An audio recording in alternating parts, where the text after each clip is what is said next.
98वं साहित्य संमेलन हे दिल्लीमध्ये होऊ घातलेलं आहे आणि एक चांगला पायंडा ह्या निमित्ताने पाडण्याचा प्रयत्न मला श्री संजय नाहर जे ह्या साहित्य संमेलनात महत्त्वाची भूमिका बजावणार आहेत त्यांचा दिसतोय. त्यांनी किशोर ढमाले यांना पत्र लिहिलं आहे, जे संयोजक आहेत विद्रोही साहित्य संमेलन महाराष्ट्र, आणि ते पत्रात तुम्हाला सगळ्यांनी एकत्रित यावं अशी भूमिका आहे. आमचं असं म्हणणं होतं की दिल्लीमध्ये होणारं संमेलन हे महाराष्ट्रात होणाऱ्या संमेलनापेक्षा वेगळं आहे. आपण जेव्हा बाहेर जातो तेव्हा महाराष्ट्र म्हणून एक असलं पाहिजे, एक दिसलं पण पाहिजे. आणि जेव्हा हे ग्रंथकार संमेलन सुरू झालं, पहिलं छोटं संमेलन 1878 साली झालं. त्याही वेळी आणि 1885 साली मुख्य ज्याला अधिकृत पहिलं म्हणता येईल असं जरी 1878चं असलं, तरी 85च्या संमेलनाला सुद्धा महादेव गोविंद रानडे आणि गोपाळ हरी देशमुख लोकहितवादी यांनी महात्मा फुलेंना निमंत्रण दिलं होतं. आणि त्यांनी त्याही वेळी म्हटलं होतं की तुम्ही याच्यामध्ये आलं पाहिजे. हे कारण साहित्य, कला, संस्कृती याच्यामध्ये आपण एकत्र असलं पाहिजे. तर त्यावेळी महात्मा फुलेंनी ते नाकारलं होतं. आणि 144 वर्षानंतर परिस्थिती सगळी बदललेली आहे. अनेक संदर्भ बदललेले आहेत. त्यावेळी त्यांची मुख्य भावना होती की बहुजन समाजातली माणसं शिकत नाही, ती साहित्याची निर्मिती करत नाही. आणि जिथं साहित्याची निर्मिती बहुजन समाज करत नाही, तिथं उंटावरनं शेळा हाकणाऱ्या वाघमोडे दादांच्या संमेलनाला आम्ही येणार नाही असं म्हटले होते महात्मा फुले. मला असं वाटतं आता परिस्थिती इतकी बदलली आहे की छगन भुजबळ नाशिकच्या संमेलनाचे स्वागताध्यक्ष होते. शंकरराव खरात्यांपासून अनेक दलित साहित्यिक या संमेलनाचे अध्यक्ष होऊन गेलेले आहेत, जो सर्वात महत्त्वाचा त्याचा भाग असतो. विद्रोहीला आम्ही असं म्हटलं की आमची भूमिका फक्त एका संमेलनापुरती मर्यादित आहे. पण दिल्लीमध्ये जाताना ज्याप्रमाणे 1954 सालच्या संमेलनाच्या वेळी त्याच्या आधी आणि नंतर अमर शेख, गवाणकर आणि अण्णाभाऊ साठेंनी हलगीवर दिल्ली हलवली होती. आणि त्यावेळी जोशी, डांगे, आत्रे सगळे बरोबर होते. म्हणजे एका जातीय अभिनिवेशाच्या पलीकडे जाऊन राज्याच्या अस्मितेसाठी ते एकत्र आले होते.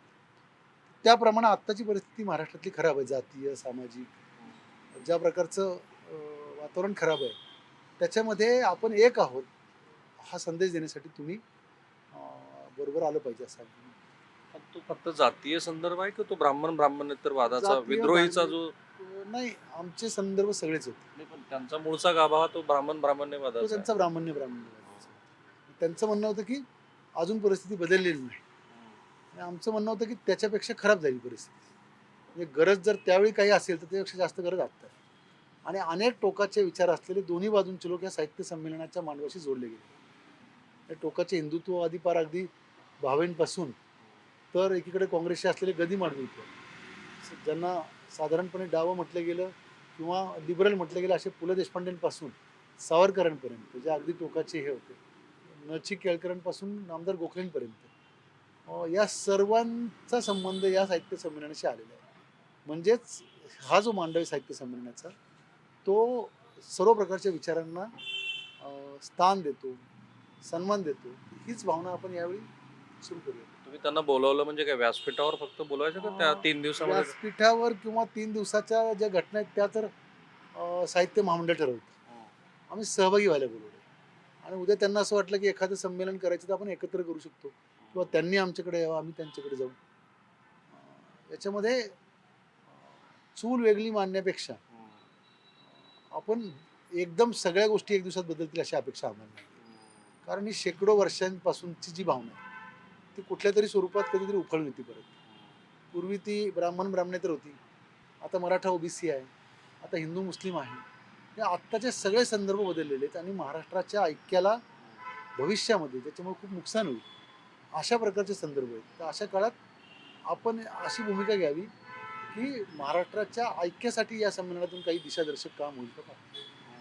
आता खरं तर हा प्रश्न संजयजींना, पण तुम्हालाही मी विचारतो. त्यांनी जो पालक छगन भुजबळ यांचा संदर्भ दिला, तो बहुधा ते पालकमंत्री म्हणून त्या साहित्य संमेलनाला आले होते. ते काय आवर्जून आलेले नव्हते ते. नाही, छगन भुजबळ ज्या संमेलनाचा उल्लेख संजयनी केला, त्या संमेलनाच्या वेळेला मीही होतो. ते स्वागताध्यक्ष संमेलन कारण होते. ते पालकमंत्री होते. नाही, पालकमंत्री असं तसं नाही. पुण्यातलं संमेलन झालं त्याला मी स्वागताध्यक्ष होतो, मी कुठं पालकमंत्री नव्हतो. पण जो कोणी संमेलन त्या त्या ठिकाणी घेतो त्याला लोक विनंती करतात, त्याला सहकार्याची अपेक्षा असते. त्यामुळे भुजबळ हे पालकमंत्रीपेक्षा सुद्धा त्या भागातल्या संमेलनाच्या आयोजनामध्ये ज्यांचा सहभाग आहे अशा काही व्यक्तींना सातत्यानं घेतलं जातं. मग तिघांना एकच कॉमन प्रश्न विचारतो, नंतर थांबूया. नैना सहगलचं प्रकरण फार जुनं नाहीये, 2च वर्ष झालेली आहे. ही संयोजन समितीची भावना असणं वेगळं आणि एकूण राजकीय संस्कृती आता जी आहे ती असणं वेगळं. ते यायलाही तयार झाले तर तुमचीच अडचण होणार आहे.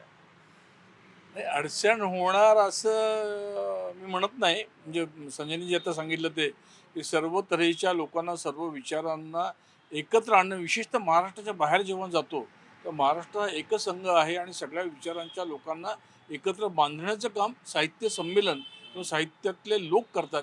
हा एक संदेश महाराष्ट्राच्या बाहेर देशामध्ये जाणं आवश्यक आहे. ती ही वेळ आहे असं मला वाटतं. तेच नेमकं सरहद्दीचं काम आहे. मला पण तेच वाटतं की ज्या आपण म्हणजे महाराष्ट्राचं ऐक्य दिल्लीमध्ये दिसलं पाहिजे, त्या अनुषंगाने त्याचा परिणाम चांगला होईल अशी आमची खात्री आहे त्याच्यामध्ये. आणि तुमचं हे एक आहे तो सेफ यायला त्यांनी काय मग प्रत्युत्तर दिलं? नाही, त्यांनी असं म्हटलं की जेव्हा श्रीमंत माणूस गरिबांकडे जातो तेव्हा त्याचं मन मोठं असतं आणि गरीब श्रीमंताकडे जातो तो लाचार असतो. तर आमचं म्हणणं की हीच तर भूमिका बदलायची आहे. हा जसा वर्णवर्चस्वाचा संघर्ष मांडला गेला तसा तो वर्ग संघर्ष पण कायम राहील. पण आपण त्यातून आम्हाला मिळालेली संधी जी आहे, जी अगदी छोट्या कालावधीसाठी, त्यात काही असा प्रघात पाडूयात की जिथं दुधात साखर व्हावं. आणि त्यांच्या वेदना आहेत हेही खरं आहे. खूप आम्ही जेव्हा मी बोललो, ज्या 2-3 मिटिंग झाल्या आमच्या, मिटिंग झाल्या तुमच्या? किशोर ढमालेंशी माझी एक मिटिंग झाली. ओके. आमच्याकडनं लेशपाल जवळगे त्यांच्या कार्यालयात गेलो. तर त्यांनी 2 मुद्दे सांगितले ते मलाही पटले की तुम्हाला सरकार पैसे देतं, तुम्ही जेवणात किंवा व्यवस्थेत जरा त्रुटी आल्या की त्याच्यावर टीका होती. तिथं माणसं घरनं डबे घेऊन येतात, कुणाच्याकडे पैसे नसतात. ही आमची जगण्याची लढाई आणि ती जगण्याची लढाई आहे. त्यामुळं आम्ही ती पैसे मिळाले किंवा कुणी आम्हाला आशीर्वाद दिले किंवा कुणी आश्रयस्थान दिलं म्हणून केलेलं नाही आहे, ते आम्ही चालू ठेवणार. तर आमचा मुद्दा असा होता की तुमचा मुद्दा जरी बरोबर असला तरी तुम्ही आम्ही संयोजक आहोत. साहित्य महामंडळ काय करेल त्यांनी प्रयत्न केलेले आहेत. नामदेव रसांची मुलाखत पण झालेली आहे. या सर्व गोष्टीचा विचार करा तुम्ही. चलो ठीक आहे. म्हणजे हे तुम्ही दोन्ही बाजून संवाद आहे पण तो थांबल्यासारखा दिसतोय मला तो. अं, बोलणी चालू आहेत. ठीक आहे. त्यांनी त्यातही समजा करायचाच निर्णय घेतला तर कमीत कमी ते वैरी नाही एकमेकांचे असं तरी आपण पुढे करू. पण ह्या दोघांना मी जो प्रश्न विचारतो ते तुम्हाला परवडणार आहे का? नाही, आम्ही संमेलन म्हणजे सरहद जेव्हा आली एक हेतू घेऊन आली. त्याच्यात तो हेतू म्हणजे प्रतिष्ठा मिळवणं, मान सन्मान मिळणं, पैसे मिळवणं हा नाही आहे. आपल्या हातून या अभिजात भाषेच्या दर्जानंतर आपल्या हातून या राज्यासाठी, या भाषेसाठी, अस्मितेसाठी जे काही कॉन्ट्रीब्युशन देताना शक्य आहे त्याची किंमत जर मोजावी लागली तर तयारी आहे आमची. अरे वा, थँक्यू. कारण पत्रकार परिषद सुरू होणार आहे मध्ये.